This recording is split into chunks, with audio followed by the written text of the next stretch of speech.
I'm here to make a statement. What's that statement? That I'm a winner. You know, I want to win. I'm working hard, I'm pushing myself, and I'm better than my dad. That's always what he wanted. I don't put it like, oh, this is my father. I look at it like, okay, this is Kimbo Slice. Now I actually see what he accomplished and the things he's done. Do you feel responsible for the Slice legacy? It's not even like a responsibility at this point. It's just more like, all right, I'm just doing what I love, but I'm also continuing the legacy in the back of my mind, and that's what keeps me going. That's what gives me that drive to push harder. All I gotta do is work hard. It's in my genes. So I just gotta put in the work. And I have been putting in the work. So I'm pretty confident.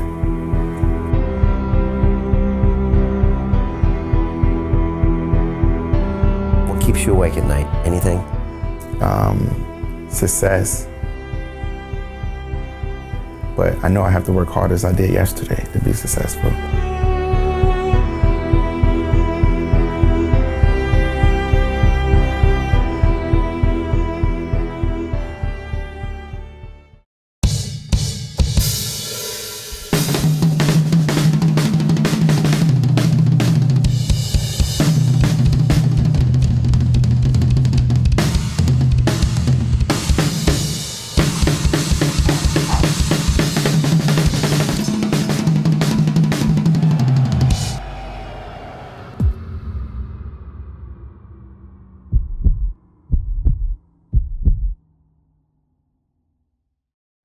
This week on the show, we have Kevin Ferguson Jr., AKA Baby Slice. Yes, he is the son of the mixed martial arts and street fighting legend, Kimbo Slice, who was actually my guest on the show almost a year ago, 3 days before his London Real appearance. He tragically died, so it was very special for me to have his son here in the studio. We talked about his upcoming fight on Bellator and what it's like to have his third professional fight, how he's 25 years old and he's learning. And he said, Brian, I'm a better fighter than my father was. Strong words. He grew up in the shadow of Kimbo, but he learned so much about him, about his tight stance that he got from Mike Tyson, fighting in the brawls and streets and backyard barbecues. Kimbo really was a legend. And his son, he's got this soft-spoken manner, but when he gets in that cage, he means business. Super excited to talk to this young man. I think he will be a force here in MMA to be reckoned with. He's a professional and he's going to put in his time. A lot to learn, and he's one to watch. So I hope you enjoy this interview. And besides that, I hope you enjoy everything happening on London Real Academy. Lots of exciting things coming up. Our Broadcast Yourself product is debuting soon. That means I'm going to show you exactly how to create your very own London Reel. It can change your life like it changed my life. You can be out here in the middle of the streets talking about amazing guests that you've had on your show. More about that on londonreal.tv. And of course, you can download the success secrets for Kimbo Slice Jr. by clicking on the link below and going to londonreal.tv for free. So I'll see you on the inside. And now I leave you with Baby Slice.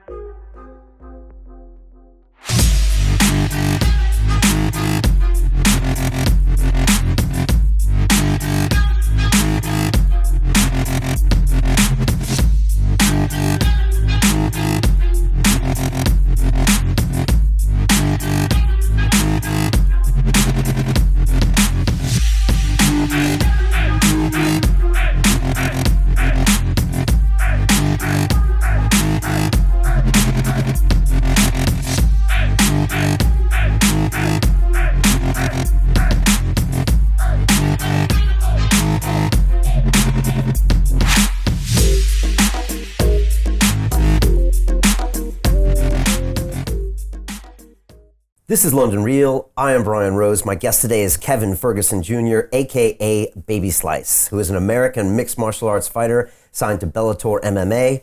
You are the son of the street fighter and mixed martial arts legend Kimbo Slice, who passed suddenly last year, just days before we were scheduled to have him here on London Real. You fight DJ Griffin at Bellator 179 here in London next week on May 19th at Wembley Arena in your second professional fight. Kevin, welcome to London Real. Thank you, thank you. Awesome to have you here.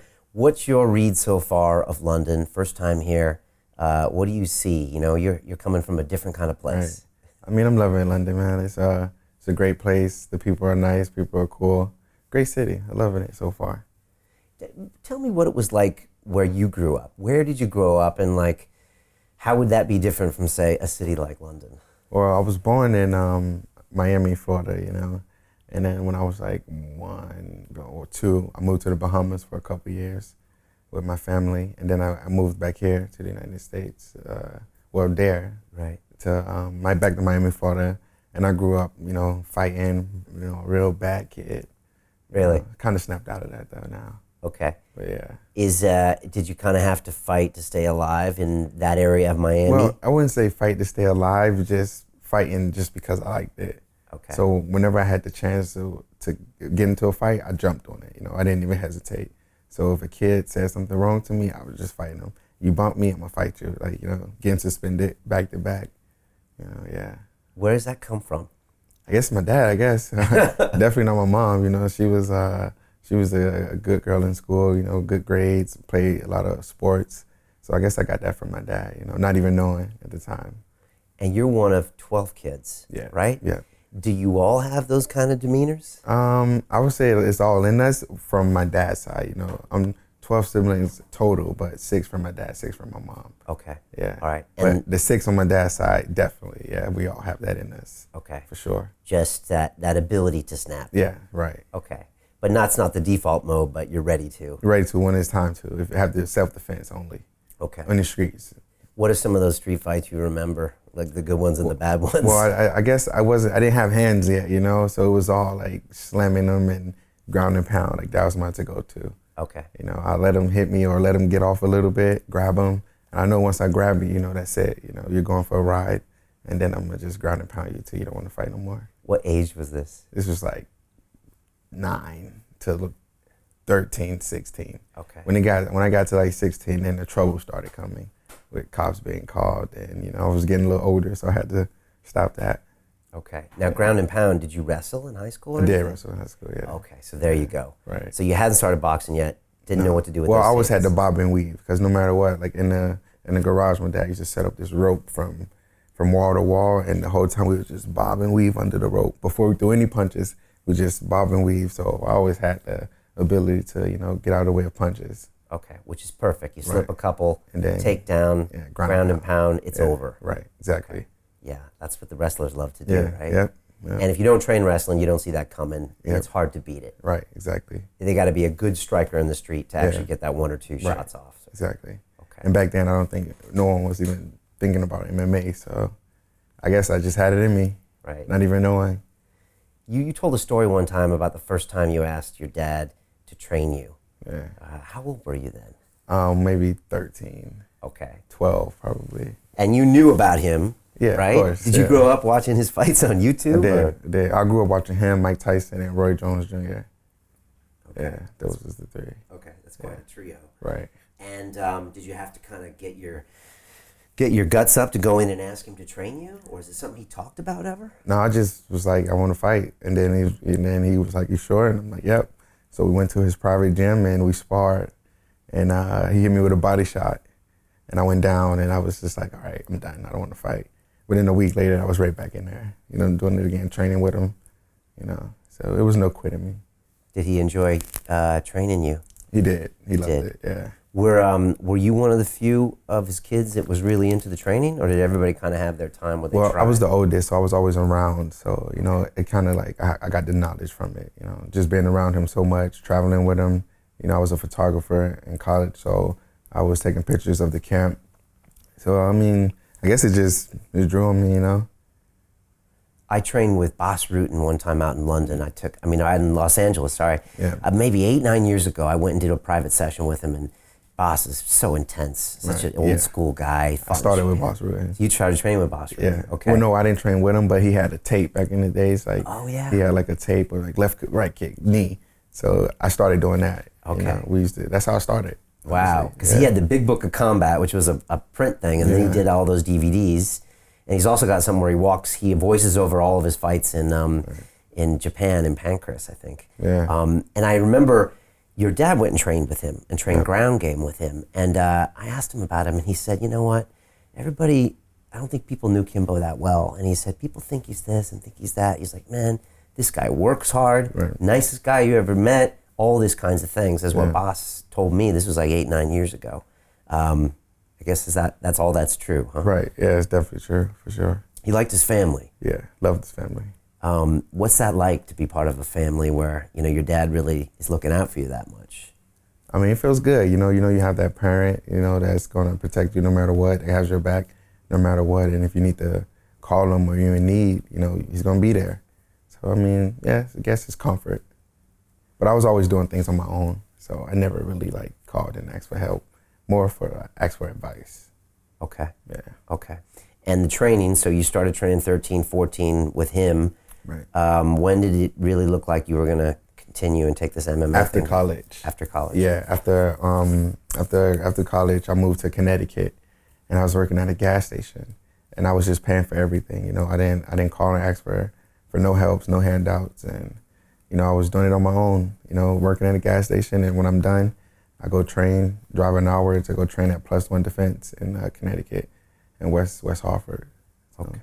and then they saw how serious I was. And then that's when I had my first amateur fight. And I got the knockout in 1:23 seconds. Okay. Yeah. So you wanted to do this on your own? Yeah. I wanted to show them that I was serious about it, you know? Okay. Who's them? Oh, my dad and my manager, Icy Mike. Okay. Yeah, which was my dad manager. Okay. So you wanted to go away, do it on your own. Yeah. And then once they saw you were serious, then did you get back in the fold and Yeah, exactly. start training with him? Yeah. Okay. But I didn't want to ask them for any help and then not take it serious. You know, I wanted to do it on my own and have that grind on my own. And then it showed them that, you know, I was serious about it. And it worked out. Did that bother your dad that you were way up in Connecticut? Nah, not at all. He he missed understood. me. He always said he missed me, but He he knew. understood this is what I needed, you know? Okay. Staying home in Florida is just too much going on. I know too many people, you know, bad influences, you know, so I just stay away from that. Okay. So if you want to train MMA, you got to go somewhere where I you go can be somewhere, right, serious. and that's why I'm in Long Beach. Okay. But if I want to party a little bit, I go back to Miami. Now it makes sense. Have fun. Okay.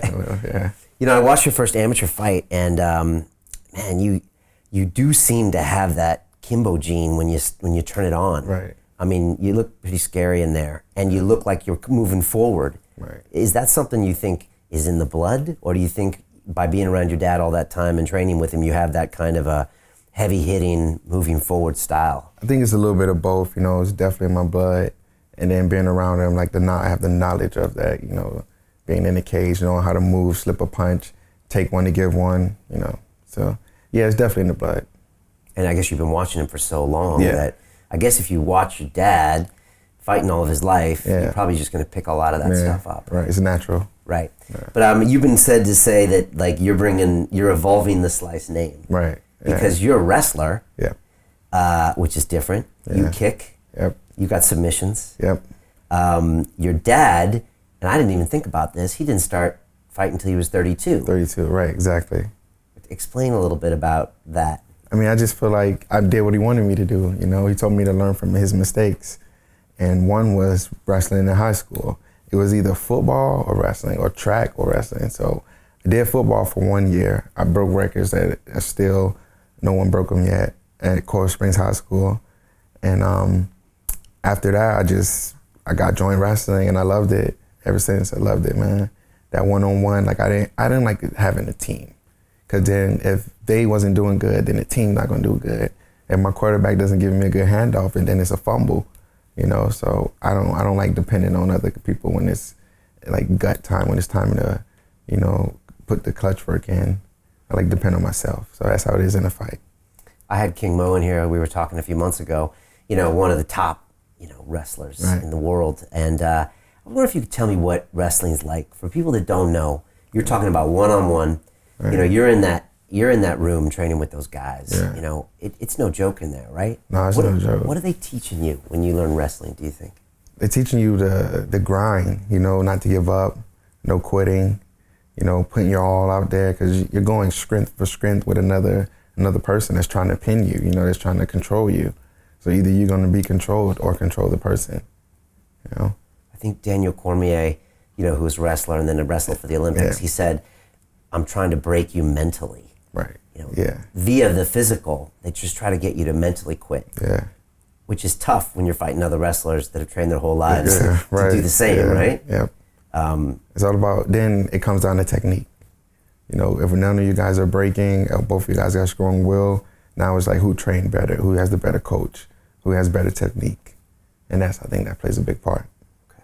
Do you think wrestling is the best base for MMA? Definitely the best base. Better than jiu-jitsu? Yeah, yes, for sure. Better than Thai boxing? Jiu-jitsu gets you beat up in an MMA fight, for sure. Okay, explain that. Because in jiu-jitsu, you have to like hook and grab certain positions and they leave you open for elbows and punches.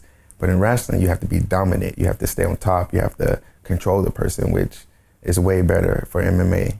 But you need to know jiu-jitsu too, so you have to know how to mix it up and do a little bit of both. How's your jiu-jitsu? It's pretty good. I started with jiu-jitsu actually. Okay. Before I did any stand-up work, it was jiu-jitsu with the gi.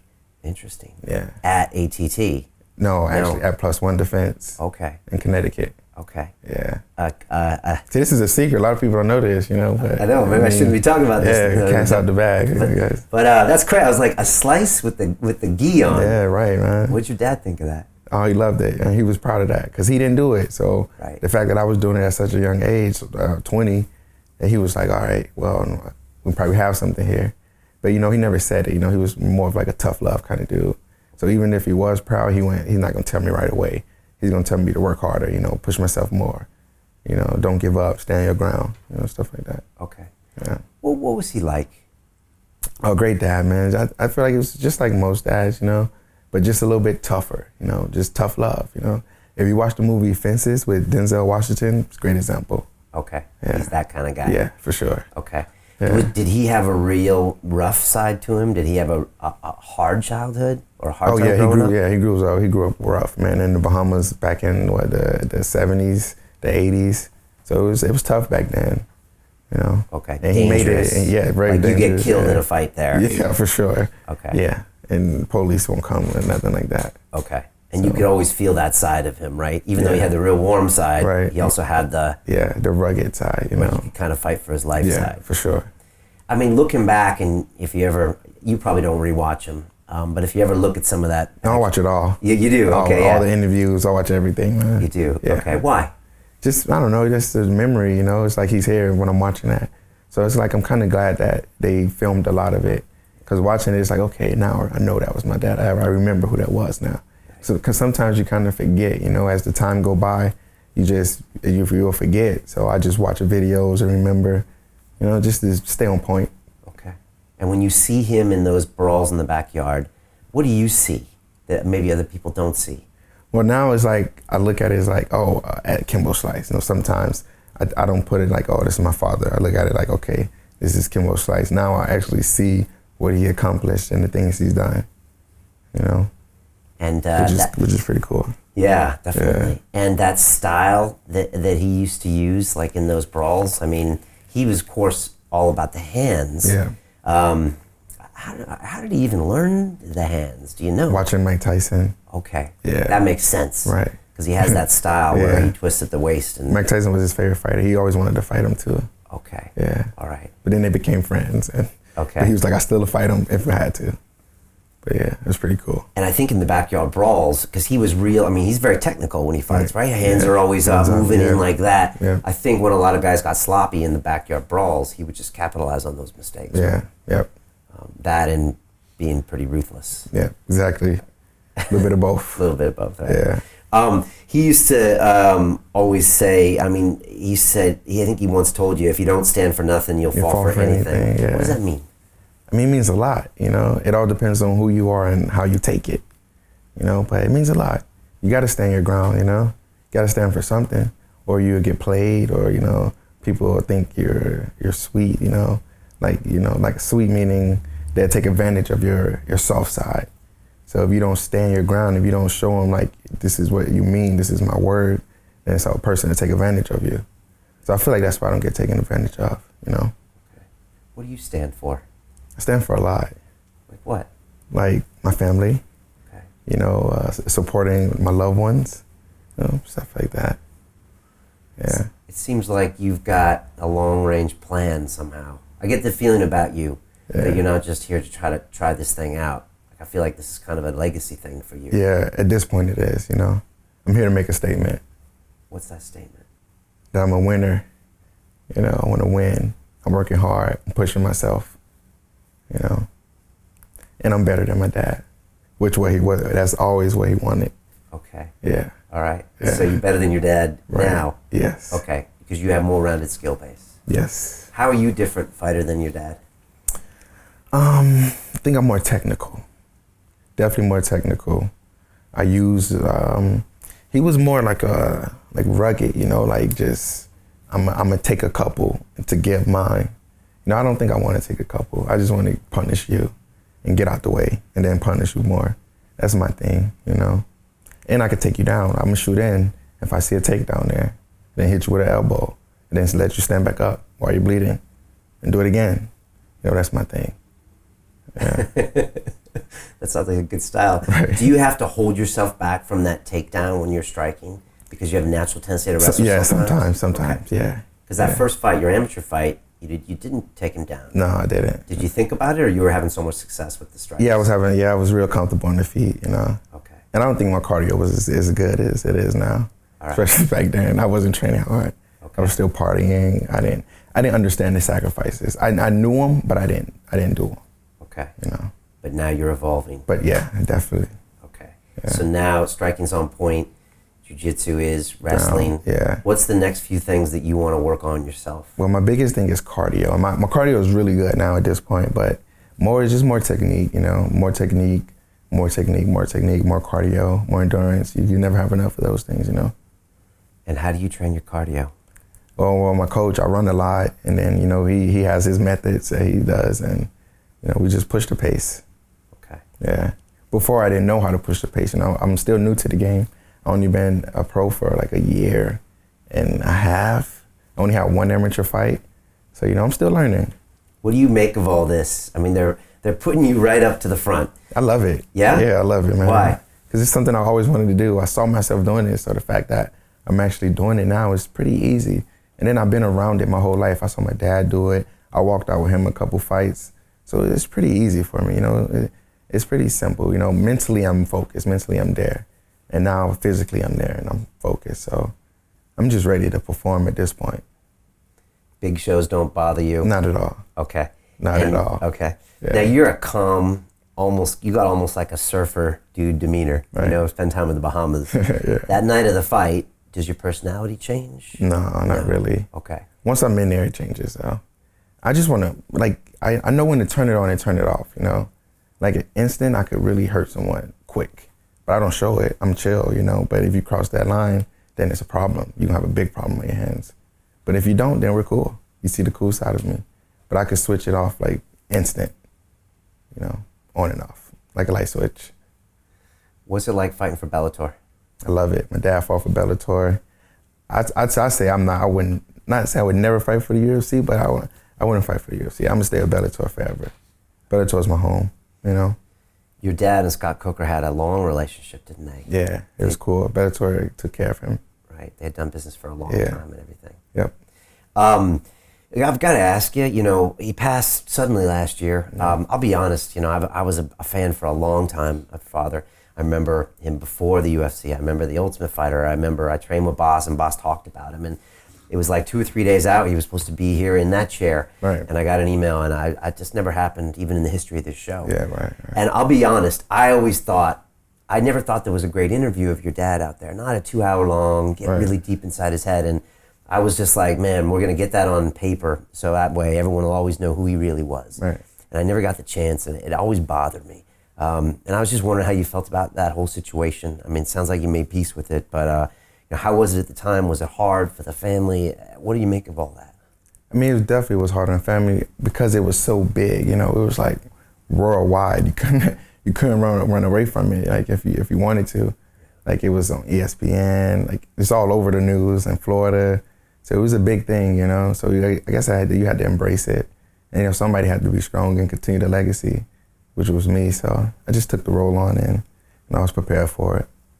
Did you grieve at all, or was that not your style? Yeah, I did, but it's kind of not in a sense too. Okay. But you know, you have your days. Yeah. You know, I think there's some proverb, some Chinese proverb where they say, you know, you judge a man by who comes to his funeral, you know, Right, yeah. and you judge a man by like if the undertaker cries, you know, and Yeah. I was amazed by the amount of outpouring that came out, you know, even like Dana White in the UFC, they did a whole video thing about him, and were you surprised by that?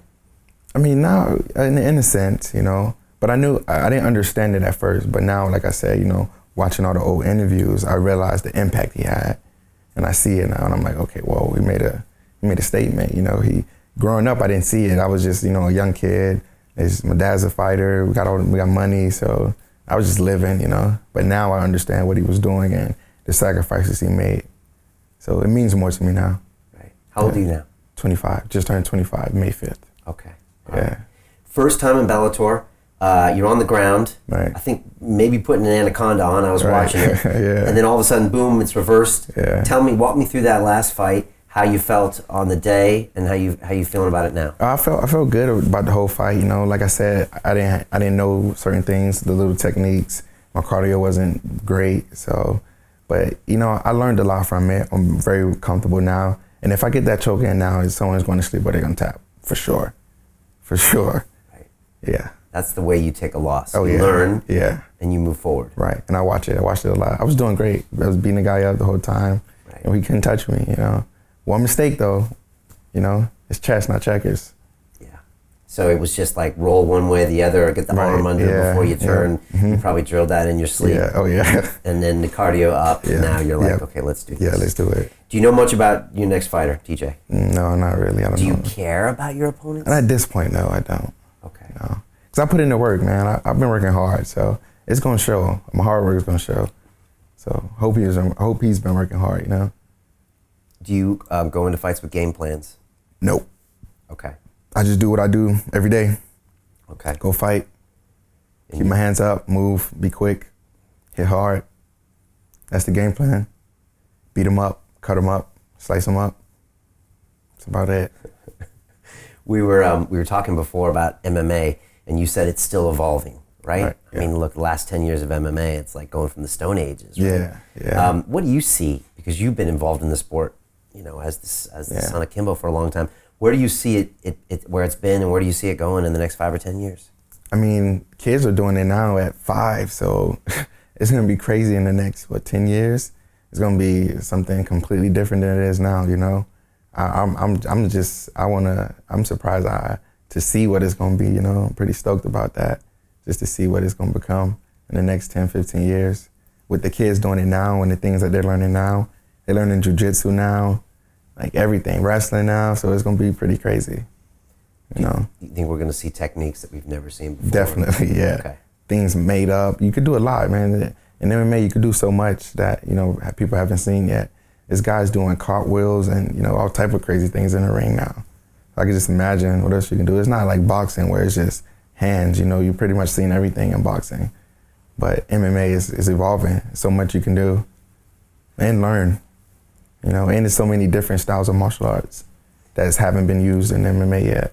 Yeah. Well, like, you know, you see that Wonder Boy Thompson style. You see, well, you know, I know you're training at MVP's gym this week, so we've had him on the show. You see MVP, completely different type of stance, right? Yeah. He was showing me some crazy techniques out there at Shoot Fight, and to the end, the coach came by and he's like, "I don't want you putting that on YouTube," because it was like, and he has all these strange striking techniques. Those are the worst too.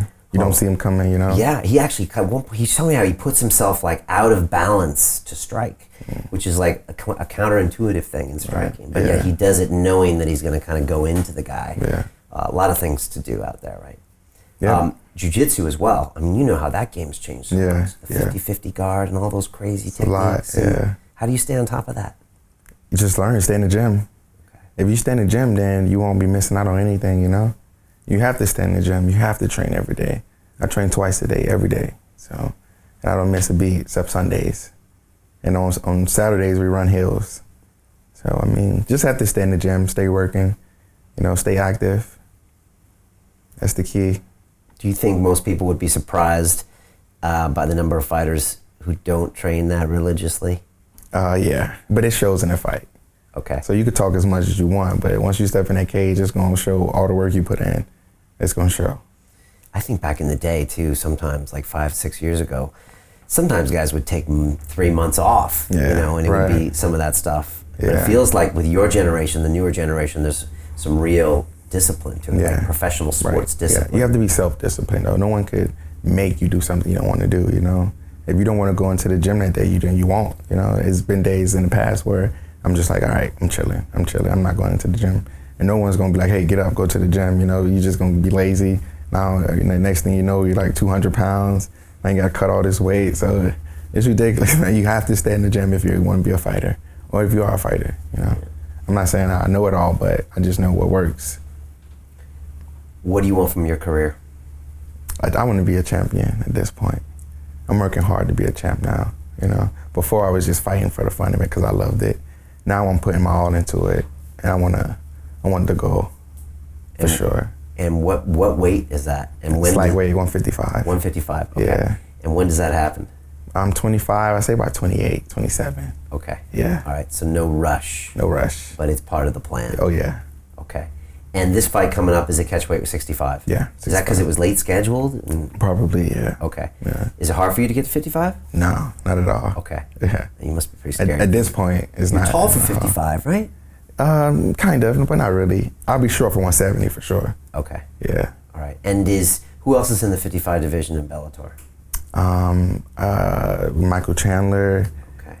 Benson Henderson. Benson fights at 55? Right. I think he's a champ, right? No, Yeah. Michael Chandler's a champ. Okay. At 55. Yeah, all right. And I think one of the pit bulls is 155 too. So some good guys at 55 for sure. Okay. Yeah. You mentioned boxing earlier. We've seen everything in boxing. Everyone's talking about this potential matchup, Mayweather, McGregor. Right. What do you make of the hype? What do you make of McGregor? Everything. I say Mayweather will definitely outbox him for sure, easy, but McGregor has a puncher chance, but it's not like being there with a boxer, He's gonna go in there and be surprised, like it's a different speed, like cause I sparred with a boxer before, Malcolm McAllister, he's undefeated right now out of Long Beach, but it's a different pace, their hands are different, they let off punches different, the speed is different. It's not like MMA. MMA is more like calm than boxing. So I don't think McGregor would be ready for Mayweather. No, okay. He get beat up for sure. Okay. Mayweather will school him. And so he has a puncher's chance. Yeah, but when you go rounds with a boxer, you're just saying that the frequency is higher. Yeah, it's just yeah. And they have that kind of cardio that's like the boxing cardio. Right, boxing cardio. Yeah. Because they're not moving their legs. They're not worried about checking kicks. Yeah, right, exactly. It's really like efficient. Yeah.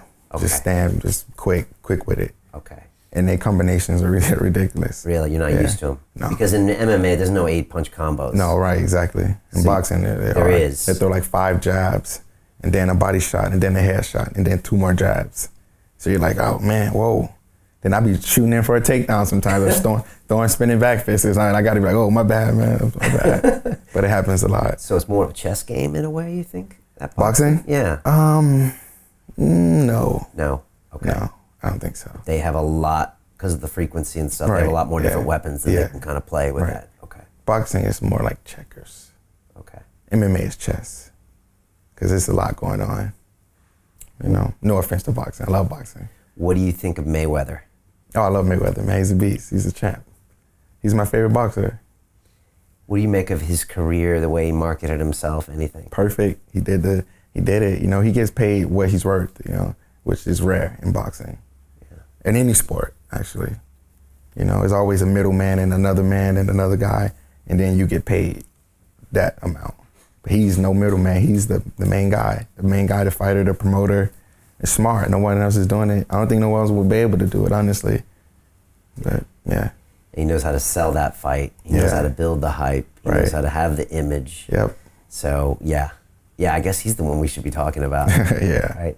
McGregor's good, too. You can't take nothing. What do you make of McGregor, the phenomenon, everything? Because he's your weight class, potentially. Right. There could be a bout in the future with him. Nah, well, maybe. You never know. Right. McGregor's a good fighter, man. I think you have to keep the pace on him, though, like stay close to him. Don't let him use his range or his technique.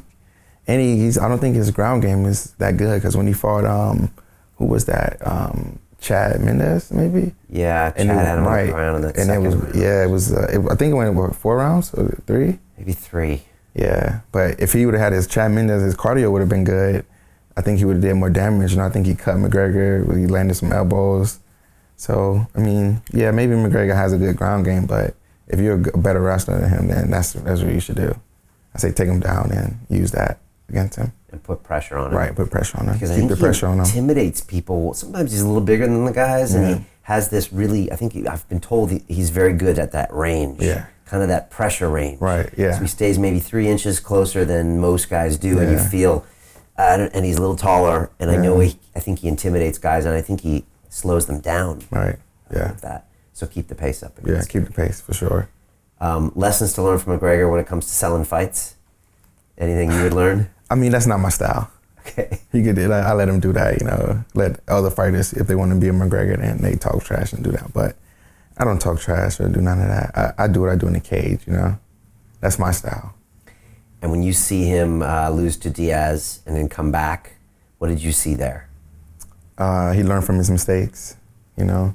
I think he was more overwhelmed. The power of Diaz was probably, we stepped up, 55, 70? Yeah. So the power was different for him. But he came back and did better. So give him that. Hats off to him. Yeah, I think he just had never seen anybody take that kind of punishment. Right, yeah. So Diaz is a bigger guy, probably could take the punches better. And was still right in the paint with him. Yeah, and then also, he's the goddamn Diaz brother. Yeah. So it means he's a fighter. He's a fighter. Yeah. Right? Yeah. You know. Yeah, you for can sure. see that, right? Yeah. And those guys don't mind taking punches. Right. I mean, that whole family's taking more punches than I don't know who.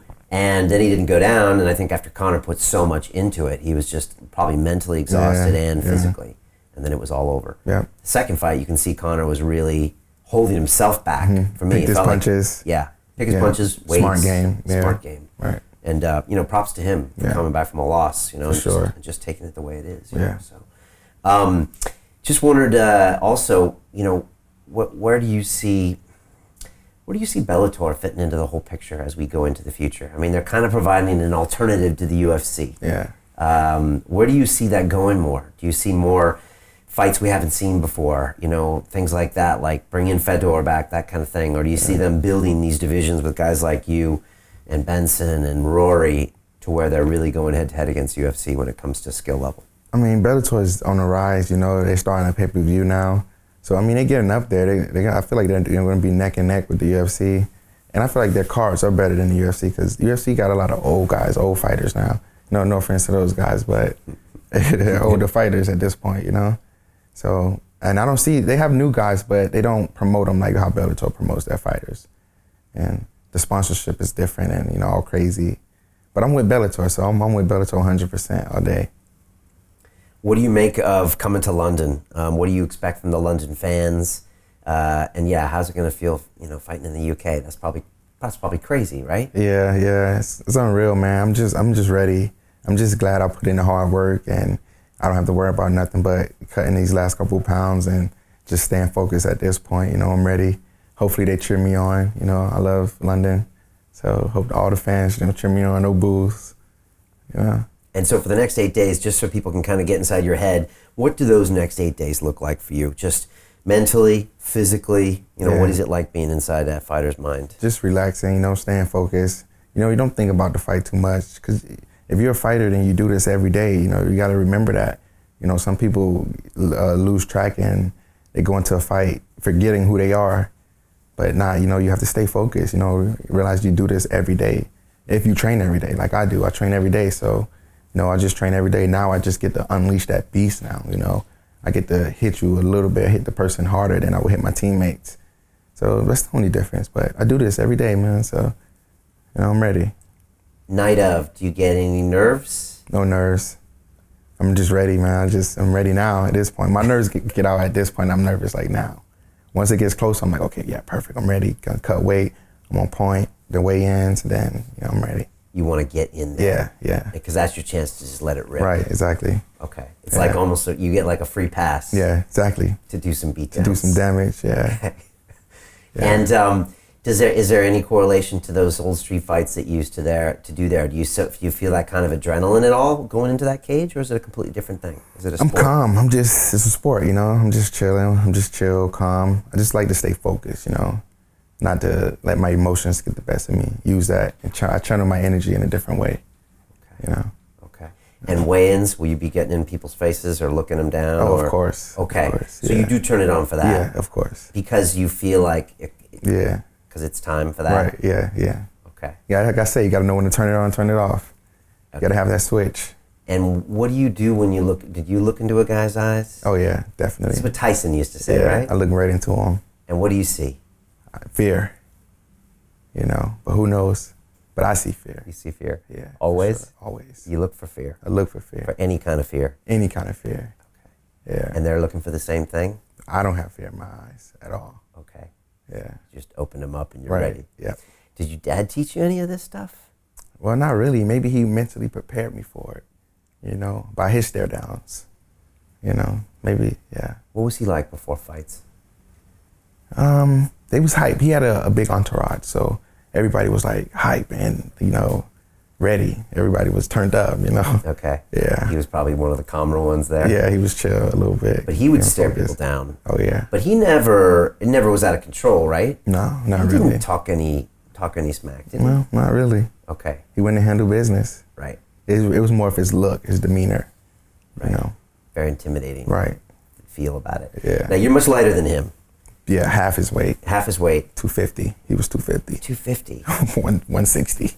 And did he evolve into that, or was he just naturally? He's been like that his whole frame. life. Yeah. Okay. Yeah. He was bigger than that. It was like 260, 270. Okay. Yeah, all muscle. Yeah. Yeah. Serious muscle. So you're never going to be fighting at those kinds no way. of levels, right? That's heavyweight, man. Nah. I'm not even over 6 feet, so. Okay. Yeah. So this is the fine division for you. Right. There. Perfect right here.